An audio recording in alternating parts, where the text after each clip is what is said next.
Hello, ladies and gentlemen. It's a chess show on Pod TV. My name is Sasha Starr, and my guest today is Professor Ken Regan. Welcome to the show, Ken. Yes, thank you very much for having me on again. I'm in my office. Yeah, great. It's my pleasure. And so you're following all these wonderful tournaments that, for example, my wife cannot get away from watching all this chess show on TV. I mean, it's all on YouTube, of course, but then we have it on great 55-inch TV, and it's becoming a show on itself. And fantastic commentaries and great games. You talking about the bullet or? Bullet and actually all chess programs. Right now, we have started Currents Cup from St. Louis Yes, when yes, of course. women are competing. Yeah, So one tournament is exceeding the other one. It's just fantastic. Whether it's a slow time control or whether it's a bullet or a blitz or a pitch chess, it doesn't matter. It's so exciting. yes, it is a very thick summer schedule. I'll say Oh that. yeah, It's oh yeah. it's up to my own workload as well. Of course, I'm screening the Cairns Cup. I just got finished screening the World Junior Championship, of which I have the last round wins by the two winners, the women's Mhm. and open sections. And there was also this a wild tournament called Clash of Claims between Kramnik and Martinez, Oh my God. which which which has some interesting ramifications. And as a segue to that, there is the Madrid Chess Festival organized by the commentator and streamer Levi Rosman, featuring him going for a grandmaster norm, and also the new boy sensation from Argentina, Faustino Oro. I have to say, there are a lot of these young kid sensations. Bhartana Shivananda in England and others around the globe. But anyway, Faustino Oro is bidding. He has an outside chance to become the youngest international master in chess history. So Ken, I wanted to mention is something. I remember old times when I was youngster, 12, 15 years old or so. And it's such a rare opportunity to play, never mind Grandmaster, even a Master. And to improve your game, it would be taking years.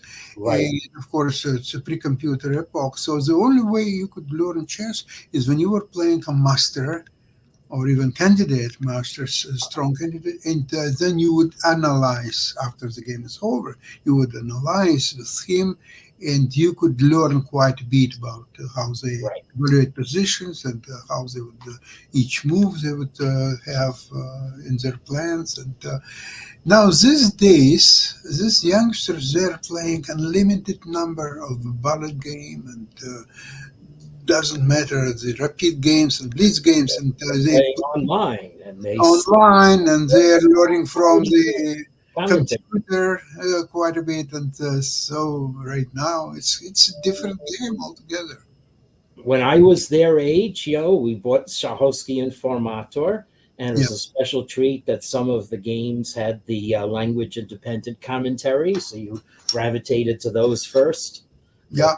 But but now, just the fact of being able to play a lot more chess, albeit fast chess. So one of the general outcomes of my scientific research the past 4 or 5 years has been that practicing playing fast chess is just as good for you as practicing slow chess. Evidently, according to the growth curves of young players, they're matching a formula that I devised when the pandemic was only a few months old. And that formula is still necessary and still in effect for the World Juniors, especially, because my formula automatically compensates for the huge underrating of players, particularly noted in India. And with the World Juniors being held in India, there were a larger portion of entrants from India. So I'm now extrapolating 50 months out since the start of the pandemic. And yet my formula is still reasonably accurate. It's overshooting. I know it's been overshooting for a while, but not by much. And the overshoot actually offsets the deflation among older players. So for large opens that have a mix of both kinds of players, I am still getting supremely accurate results. That's fantastic. Great to hear that.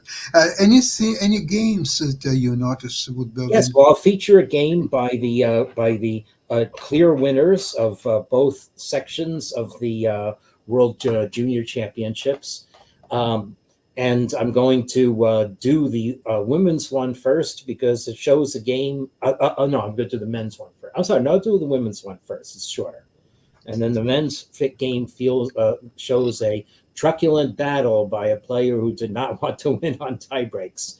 So anyway, okay, so let me actually try this as a tab. Um, so I'm going to show Divya Deshmukh first, though.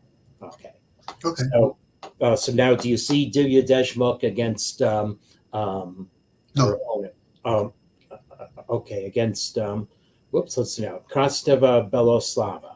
Okay. Now I can see the board. You can see it, yes. So both of these feature, specialty endgames that are good to know. In this case, a queen endgame, and in the other case, knight and two pawns versus rook. Knight and two connected central pass pawns versus rook. An ending that should be drawn, but it's harder to play if you have the rook, and that's what happens in the game. Okay. So anyway, both of our heroes were playing white, which may have been part of the impetus to go for a win. And this is a variation of the English opening that you could say is a hyper accelerated Nimzo. We don't have the moves d4 and knight f6 then. And black, however, takes it into even more original grounds by now playing a Dutch defense. Yes, now as a Dutch defense, I do put my bishop on b4 when white has moved the d pawn. And pinning white's knight on c3 is part of the strategy of playing for the e4 square. What But do you think about move g4 instead of g3?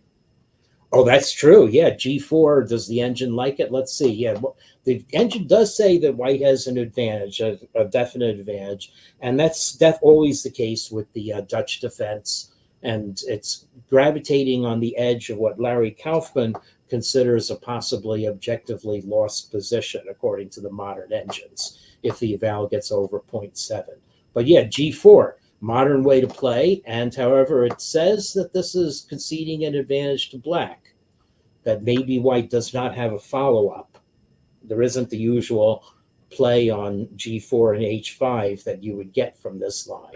So, Ken, what do you think about instead of taking on g4 to play g6? let's see. Well, that might justify white's play. In fact, it does. Oh, yeah, I can see what's happened on Yeah, that. the eval bar goes pretty yes. Oh, That my definitely justifies white's kidding. play. It weakens the king side with no gain.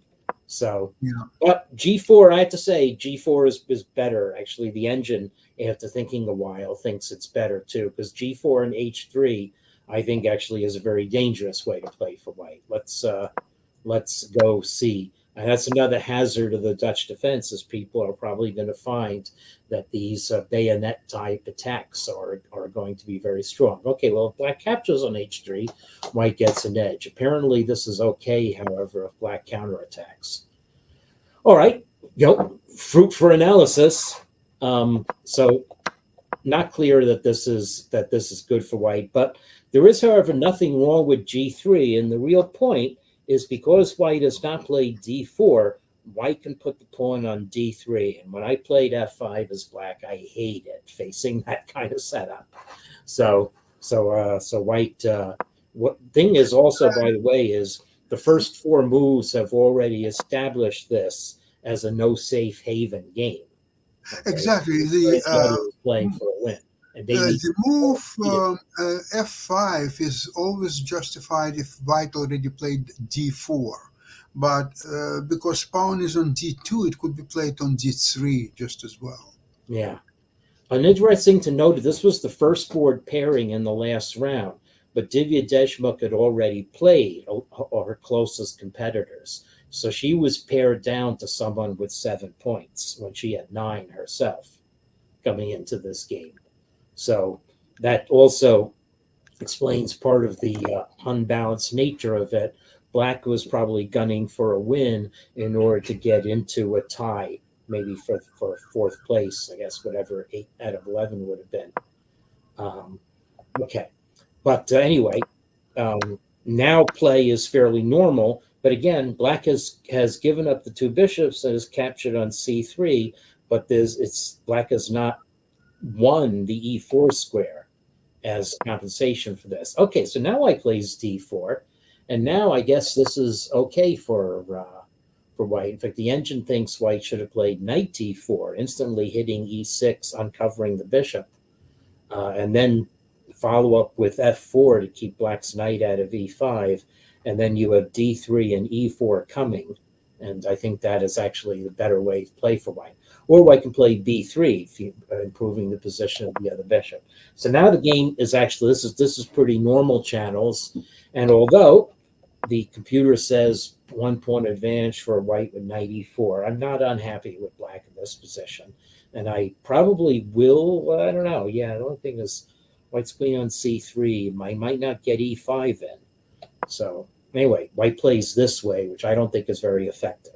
I think that eventually black can build up the Stonewall formation with c6 and d5, knight e4, Yeah, and something like this. Do you think it's possible? it's possible. White has essentially pulled off the trade of the dark squared bishops. It's just that both dark squared bishops captured a knight. So that is better for white. And the trade of the minor pieces is actually going to accelerate white's ability to expand in this game. Okay. And in fact, white goes for an attacking move right away. And not what I recommend. I would play rook c1 or b4 in the slower build-up for white in this position still. I'm not super unhappy as black here, but I'm probably going to play slower. I'm probably going to play bishop d7 to e8 to h5 with my bishop. That's unless my queen side. So given that strategy, Sasha, I might agree with you about playing d5 and c6 in this position, just biting the e5 square. Anyway, Judy Desmuk changed all that, and having actually expended quite a lot of time already, went for an immediate opening of the queen side. This is an effective strategy in some lines, but usually, my experience, with more build-up. Okay, so black is looks to be playing for e5. So white has the c file, not hitting anything yet, but has the c file. And now white reroutes the knight, probably going to finger some black sweet squares on the queen side. But I don't know, the engine still shows half-point advantage to white, but I think really black is equalized. Maybe bishop c6, exposing the pawn. We had to defend b7. I guess black still does have a couple of problems. Okay, anyway, so black does have an exposed pawn. So this is still a little, so I will agree white has still has an advantage in this position. Well, black is solid. You have to play a few groveling moves. Okay, black is a nice knight. I guess white is, this is still annoying for black, I have to say. You have to guard the weak c pawn that happened because of bishop c6 this way, and there's no way that's the freeing move c5 is going to be playable. So the engine thinks that white would have been better just to keep the pressure on slowly. Queen b3, a3, protect the b pawn, improve position of your pieces. Instead, white attacks the c pawn right away, but black can defend it. Now a3 happens, and okay, white's back up to a essentially having transposed into the other line. So yeah, and this is very uncomfortable for black. To put the knight on b6 to save the c pawn, and here we are. Okay, we're still 3 attacking, 3 guarding, but black has less space and is pinned down. And queen d7, in fact, only moved to stay in the game according to the computer. Anything else would be a desperation attack. Okay, so anyway, so now black, I guess, just has to sit tight in this position. Instead, black decided to try to lash out. Problem is that now the c pawn is really fixed as a weakness, and white has this wonderful square c5. And so one rule of chess is that if you are fingering two weaknesses, you have real chances for a win, probably a winning position. In this position, black has three weaknesses: a7, c6, and e5. Okay, we take care of e5, but that just made f5 a weakness, so that didn't really change anything. And black now realizes, well, I'm not going to be able to guard everything, so let me just try and get some counterplay while I can. And to some extent, it worked. White got a little too greedy, maybe, and this has now given black a weakness to hit at. Now white's up a pawn, and black still has two weaknesses, but a7 really isn't being attacked anymore, and e2 is a weakness for white. So black has some counterplay in this position, but it's the thing is, this was probably time pressure. Black had 3 minutes left, 3:35. White had 44 seconds left. And the move that the computer wants you to play is one that you think, uh-oh, am I going to get mated? Well, let's see. Is this checkmate down here? Let's see. Why isn't this checkmate? Rook f8 check, king h7, queen g8 check. Not the thing you want to allow with time pressure, but rook 8 f6 check. Whoa, okay.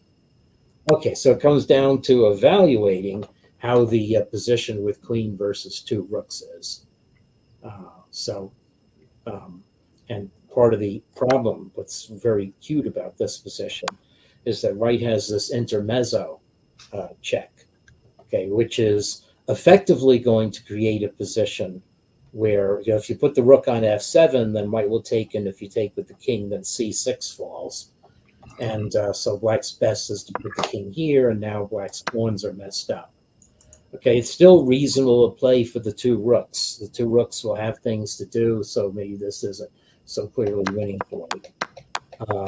However, in time pressure, it's hard to think that a move like rook d2 is legal. So black played to shore up the back rank, but this now enabled white to consolidate. And now this unfortunately falls in for the very problem. Even after both players have gotten their extra limits all the time, this falls into the very problem that black was trying to avoid.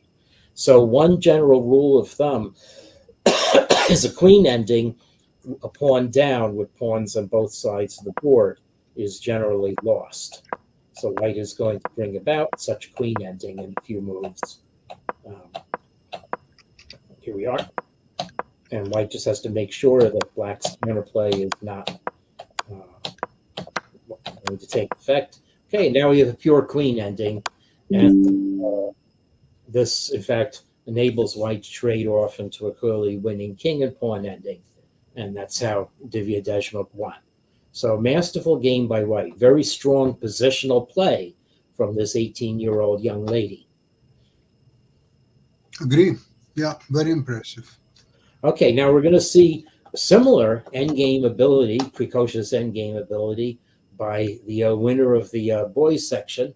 Okay, so Kazarbek Nogurbek. Okay, and playing Mamakon Garabyan. Okay, so of Armenia. And okay, now this is classical chess. Queen's Gambit declined. Wait. We see the previous. Oh, I'm sorry. You're right. I was sharing to a tab. I'm sorry. Right. So let me stop sharing, come back to this, and now share to my other tab. Yeah. Okay. Okay. That's right. Okay. So now I want this tab. Okay. So tell me when. So I'll go back to the beginning. Okay, got it. Got it. Yep. Okay. So classical Orthodox Queen's Gambit exchange variation, where, however, black plays a little bit more Rogozin style. Okay, so again, the bishop b4 and try to take over the e4 square, trying to damage white's pawn structure, and in that way relieve the pressure on c7, because now white's rook is not attacking c7, But on the other hand, white can set up a pawn break and eventually an X-ray. Black stops it with the knight on b6, but that knight is not really stable in that position. And now we see a very inventive move by white. Okay, we used to not play chess this way. The position actually objectively is equal according to the engine evaluations, but the engine wants either h3 or h4, or e3 being the more normal way to play it. But then black is really going to expand with g5 and h5 in this position, because black has anchored the center just solidly enough in order to support that kind of space expansion. So white prevents that. And now white goes for an endgame. So queen e7 actually was not the strongest move by black. Black should have just castled. So the flaw in queen e7 is actually the move that white is able to play, which immediately attacks a pawn effectively, because if white is trying to trade queens and take on c7.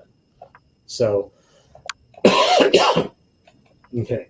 So by playing bishop f5, black defended that threat effectively, because black would get enough counterplay against white's c3 pawn with rook c8.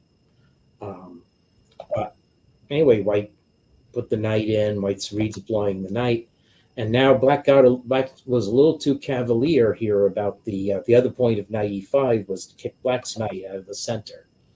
And so the engine wants black to play either retreat the knight voluntarily or play a rook to c8 to guard to pre-guard c7.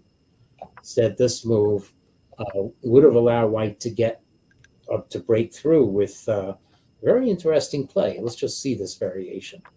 And now c4, we erupt on the erupt coming out. All right, show me. I'm going to take it with this knight. And then e4. Yeah, so e4 comes anyway. You can't take on e4 because then the piece hangs. And well, okay, bishop e6. Am I going to lose a piece here somehow? Oh, yes, I'm losing. Yes, I'm just losing a piece because white uncovered the bishop on c4. Yeah, so this actually is very strong. Black is to put the bishop on d7, and then white crashes through with e takes d5. Or actually, the computer just sits on this position. This is pretty wild. So I don't know, e takes d5. I guess that gives away, allows knight b6, and black can take on d5. Okay, but white just plays ef2, and black is kind of stalled here. If black captures knights, then white will capture with the pawn, certainly. And then the other pawn will form a duo, d5, e5 in the center, and that'll be perfect. Okay. So black's h5 was mistimed because it gave white a dynamic opportunity, but Noterbeck was very content just to play slow positional build-up. So going for e4, and it must be said, white is the two bishops. White has the better pawn breaks. It may not be so easy for black to get in g5, and the move g5 is going to concede the e5 square. So it's not clear that break is such a good idea. Black is stopping e4, but not forever. So white, okay. Now, okay, black at least shores up b5. The game is actually even again, according to the engine. Turns out black's counterplay is with pawns on the a file. But here we go. White has gotten in e4. Okay, so this is a very dynamic position, dynamically balanced according to the computer. But here, from this point on, Noterbeck comes and takes over. Should be noted, by the way, that he did need to win this game. He had half-point lead over his opponent going into the last round. He had played very solidly with 5 wins and 5 draws to that point. Okay, actually, he was a half-point behind, it looks like. I take that back.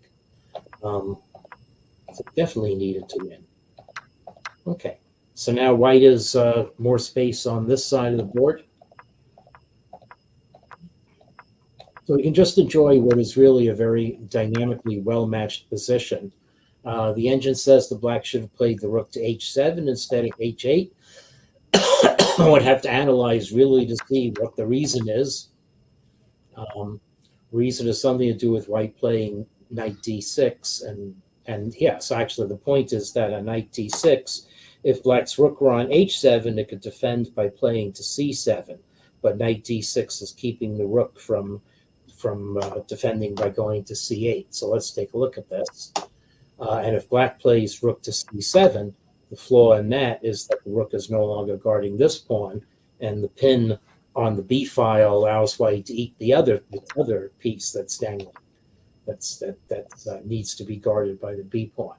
All right, so that was a very subtle point about the mistaken retreat by black's pieces, but white did not take advantage of it.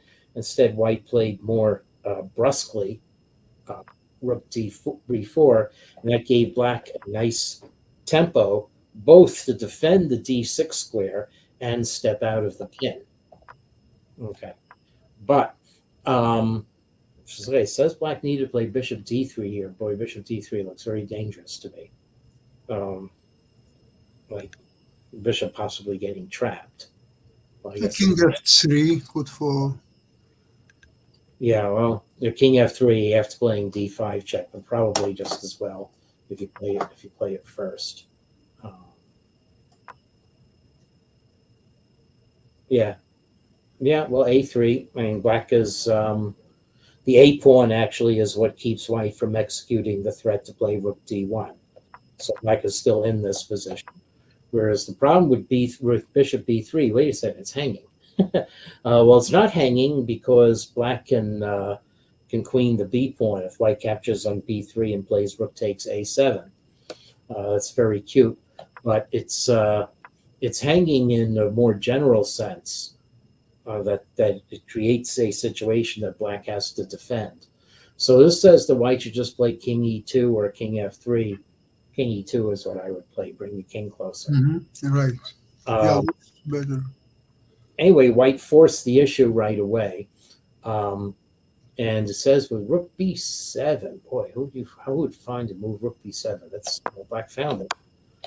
Okay, so that's okay. So white sacrifices the exchange to keep the extra pawn and have another pawn besides. So now we have a balanced endgame. Exchange a knight and 2 pawns for a rook. Okay, and the thing is, though, is this very frustrating for black to play because white's knight on e3 is an octopus defender. There's no place that black's rooks can double up and penetrate. Black would like to exchange one pair of rooks on general principle, but even so, white is still going to have a nice compact formation guarded by the knight. Okay, so white did allow black to trade off a pair of rooks. That may have been ill-advised. Here we go. And so now we have a really static position. Black has to find a way to just sit and defend this. Okay, so anyway, so black did that. This is perfectly fine. Now this is an objectively drawn position. If I went to a 6-piece table pace, you would see that. So, but white can play all day, as they say, and with time clicking down, you no longer get 15 extra minutes at turn 60. Well, you do have a generous 30-second increment. So we just play chess, and eventually, only at the very end of this game does black make a crucial mistake. Okay, we advance. That shouldn't matter. So one thing that's a little bit weird is that when it's still a drawn position, the engine still shows 0 or slight positive values for white. In real chess terms, though, white has made progress. White has pushed the pawn head 1 square, which maybe black did not have to allow. Now black is definitely in the zone of one mistake, and that one mistake is going to come quite soon. And there it is already. Rook d8. You're supposed to keep your rook behind the pawns and far away on the other side. So that's definitely the move that you would learn in the Soviet school of chess. But it's the losing move. It turns out any move other than rook d1 seems to draw. Anyway, rook d1, and so now the problem with that is that it's not defending adequately against white's threat of king c7, whereas rook d4 attacking the knight would have prevented white from doing this, and now white has a perfect cover. If black's king goes back to e8, then d6 is crashing through, and here maybe what black missed is that now black's king is out of position, not in front of the pawns, and white is going to be able to maneuver. And it was right here that black gave up because white is coming in knight to e6 and then queens. So trenchant play and play on demand by Novak, since he was a half point behind entering this round and therefore needed to win. Anyway, they are the World Junior Champions, and no doubt we'll see a lot more of them. Especially, I'd love to see Divya Deshmukh definitely entering the Women's Grand Prix circuit. Wow, a lot of exciting tournaments and games are ahead of us. Mm-hmm. So with this, Ken, I would like to thank you very much for today's program and the games. Yep. And we'll see you same place, same time next week. Right. Okay. Right. Excellent. Thank you. And we'll see you next week. Okay. Bye-bye, everybody. Bye-bye.